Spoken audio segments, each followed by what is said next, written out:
Vamos continuar nesse assunto? Olha, seguindo na disputa pela candidatura à presidência pelo PSD, Ratinho Júnior afirmou hoje que o partido não deve realizar prévias para a escolha do candidato. Em entrevista ao podcast War em Política, o governador do Paraná disse que acha que, entre aspas, vai ser muito simples, bem fácil, porque todos aqueles que podem vir a ser candidatos estão desarmados. Ratinho Júnior não nega que o presidente da sigla, Gilberto Kassab, gostaria de apoiar na corrida pelo Planalto o governador de São Paulo, Tarcísio de Freitas.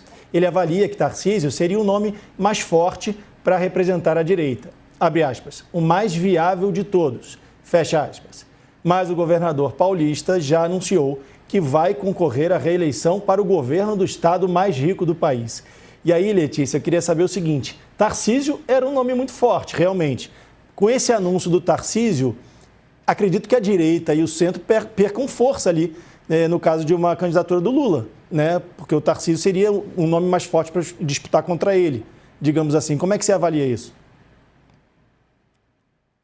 Leandro, o Tarcísio é um nome que o Centrão, o centro, a direita, a Faria Lima, uma parte do PL, inclusive, queria ver na urna para candidato a presidente da República, porque tem meses que o que a gente tem escutado o Tarcísio, ele consegue bater o Lula, é o único que temos certeza de que consegue vencer o presidente Lula. Só que o Tarcísio, até agora, ele não é uma opção, né? A partir do momento que o Flávio fez aquele anúncio dizendo que ele é o candidato, trouxe aquela carta em dezembro, escrita de próprio punho pelo pai, a candidatura do Flávio está colocada. O Tarcísio, enquanto o Flávio estiver ocupando esse espaço, o Tarcísio não entra nesse espaço. Então, quando a gente fala que a gente está num compasso um pouco de espera para ver o desenrolar, por quê? Porque o Tarcísio, de fato, até o comecinho de abril, tudo pode mudar. O Tarcísio só tem que deixar o cargo para concorrer, deixar o governo de São Paulo para concorrer à presidência da República, por exemplo, no início de abril. Então, até lá, também jogar parado, a gente vê esse cenário sem tanta movimentação em relação a ele, porque o que ele pode fazer nesse momento é dizer, eu não sou candidato, ele não vai passar por cima do bolsonarismo. Então, ele está fora desse cenário. E aí, o que se coloca, o que a gente olha e fala, bom, vai ser Flávio versus Lula, em princípio, porque o Flávio consegue trazer aqueles 30% de eleitores, de votos dos eleitores bolsonaristas, o Lula tem 30, um pouco mais de 30, e aí eles vão disputar os votos que estão ali, que não queriam nem Lula nem Bolsonaro, mas que terão que escolher algum lado no segundo turno. No primeiro turno, tem espaço para outras candidaturas. O PSD insiste que vai ter uma candidatura própria, e isso vai influenciar outros cenários, que eu acho que a gente vai falar um pouquinho mais daqui a pouco, mas tudo está se costurando ainda. Fato é, a gente não tem Tarcísio nesse momento. Leandro. Antes de entrar na história do Kassab, que eu sei que é uma reportagem sua, eu queria saber da Dani se ela concorda com o Ratinho Júnior. Vai ficar muito fácil mesmo? Não vai ter prévia porque está todo mundo desarmado ali? Eu acho que é porque, como eu disse, né, tá parecendo que não vai ser uma disputa na canelada, né? O Ratinho Júnior tem questões...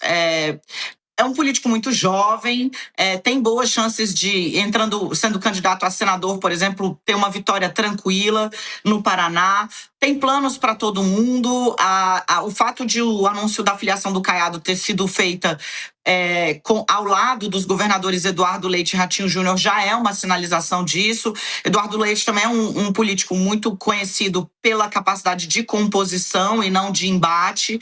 Não que não saiba, né, ir para o embate, mas é um político de composição. Então tá me parecendo que sim. E como o Kassab é um cara muito jeitoso na hora de abrigar interesses distintos, né, consegue fazer isso com uma malemolência, digamos assim, sui generis na política, neste momento está parecendo que a coisa não vai ser na base da canelada, vai ser na base do acerto e de uma composição que seja boa para todos os envolvidos neste negócio, tanto o partido, o PSD, quanto os 3 governadores pré-candidatos à presidência da República e outras cocitas más. Você acha, Dani, que essa decisão do Tarcísio, eu queria a sua opinião sobre isso, de se candidatar a uma reeleição no governo do estado de São Paulo, é uma decisão tomada porque ele sabe que não tem força para vencer o Lula e aí ele pode esperar mais 4 anos para se candidatar, ou ele tem realmente interesse em continuar no governo do Estado para conseguir mostrar um pouco mais de trabalho nesse sentido. O que você acha isso?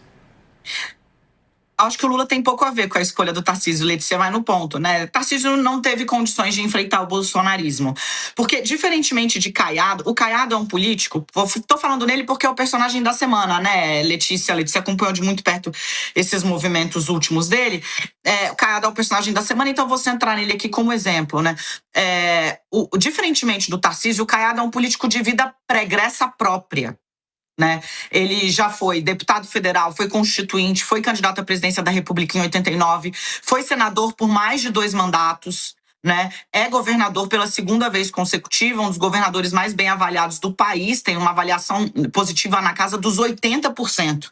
Né? Então, assim, o Caiado existe independentemente do bolsonarismo. Ele já existia e ele existe independentemente do bolsonarismo. Foi aliado do bolsonarismo? Foi. Deu suporte ao ex-presidente Jair Bolsonaro em momentos importantes? Sim. Mas em momentos importantes mostrou independência também. Caiado é médico e defendeu a vacinação. E defendeu o protocolo científico para tratamento de Covid-19, para ficar em um exemplo, né? E não sucumbiu mesmo diante dos ataques de alas mais extremadas da direita radical bolsonarista. Então, assim, para o Caiado se divorciar ou declarar independência em relação às vontades do clã Bolsonaro é um processo mais simples, porque, como eu disse, ele existe enquanto ator político há décadas, independentemente da família Bolsonaro, do que Tarcísio. Tarcísio é um produto do bolsonarismo. Tarcísio era um técnico, chegou a atuar no governo Dilma, no Ministério dos Transportes, no DENIT, né? E ele é alçado primeiro à condição de ministro, depois é transformado num super-ministro e depois é feito governador de São Paulo sendo carioca, com a força da família. E para ele, esse divórcio seria quase como o que aconteceu com João Dória, que bionicamente vem candidato a prefeito de São Paulo, é o primeiro prefeito de São Paulo a ser eleito em primeiro turno, com o apoio de seu então grande amigo Geraldo Alckmin, e Dória, encantado com a ideia de que tinha se tornado um nome nacional com muita rapidez, passa a flertar com a candidatura presidencial que estava reservada para aquele que foi seu, abro aspas, fiador. A traição na política, ela não é esquecida nem pelo político, nem pelo eleitor. Então, esse movimento era muito mais difícil para Tarcísio de Freitas. Além de que tem uma reeleição muito bem pavimentada em São Paulo, o PT está lançando mão de tudo que tem, tentando construir uma chapa que misture Haddad com Tebet, com Alckmin, com tudo, para ver se dificulta a vida do governador, mas para ele o custo político de uma ruptura seria talvez marcante, como foi para Dória, que acabou deixando a política depois de sofrer traições no próprio partido, né? Quando tenta, de fato, ser candidato a presidente da República.